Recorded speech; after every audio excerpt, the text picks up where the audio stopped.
My name is Amy Kireta. What I'm essentially trying to do is understand the water quality changes that are occurring in the Great Lakes. There have been a lot of changes recently, and I'm interested in understanding how these changes are related to climate change. So to do that, I look at a microscopic algae called diatoms that have glass-like cell walls. And because they have these glass-like cell walls, they essentially leave fossils. They're used as tools, so you can look at how communities have shifted through time, or you can look at key species that you know respond to warming or different conditions. So you can pick out one species of diatom that's found in warming weather and see how that changes. So they think over 10,000 species of diatoms. So you start with a basic shape, you have lots of books. I don't have like 10,000 species in the books that we have because we're all freshwater, but you probably need like 7 or 8 of these big books. A lot of them are in German. And then you go and you try to find the picture of the diatom that you see, and that's how you determine the species.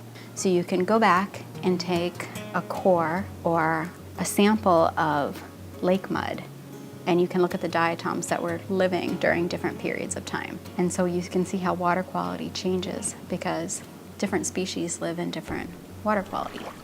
The top of the sediment, what's on top of the tube that you pull out, will be the most recent, and what's on the bottom would be the oldest that you have in your sample. And you can use different dating techniques to see how far that mud goes back in time. So to understand what's happening now, I'm trying to look at a period of warming in the past. It's called the medieval climate anomaly, and it was about 1,000 years ago. It was warmer. And if we can see how the algae changed during that time, we can understand what's happening now. But we also have a lot of human impacts and nutrients and landscape, watershed stressors and different things happening on the land that are changing the algae. So we can't really pull apart what causes are really attributed to climate without looking at a time when there weren't really large human impacts. So far, I'm trying to understand the Great Lakes, but I'm looking at 2 different lakes, the 2 extremes. Lake Superior is the biggest, deepest lake, and that's the one that's supposed to be the least changed, but that's the one who's actually most affected by climate. The colder lakes, just like the colder climates, the North Pole is changing most quickly right now.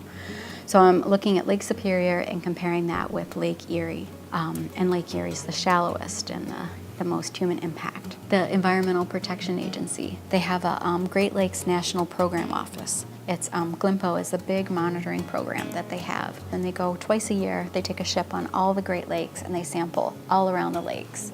So they have a really good idea of the warming that's been happening and of the changes. So we're going to use those data along with like what the temperatures are to understand if some of those species that are indicators in the Arctic or in smaller lakes, if they're behaving the same in the Great Lakes.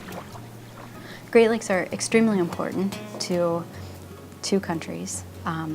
It's the heartland of America, the Midwest. There's big agricultural. A lot of people live around there. About 40 million people use it for drinking water. We know that climate is changing. We know that the water in the Great Lakes is actually warming faster than the air above the Great Lakes, which is fascinating and frightening. But we don't know how it's going to affect the biology and the ecology, what's living in the lakes. And that's the big question right now. And this study is going to look at the bottom of the food chain to try to understand how climate is affecting the biology. So it would affect everything all the way up from the little animals that eat the algae to the fisheries. Getting people to understand that climate change is happening now and the effects are happening now and not in the future is big. And we know that climate change is affecting the Great Lakes. We have to show how the algae are responding. So I'm hoping that this will help us understand how water quality is being changed by climate. And by looking at a period in the past to see, has this happened before? Can the lake bounce back? I think a study like this will help us be able to better manage the lake and the water quality by understanding what's happening. I think that's the biggest question, is to really understand what's happening right now and what's causing it, and that's the only way you can really effectively manage and adapt to what's happening and move forward.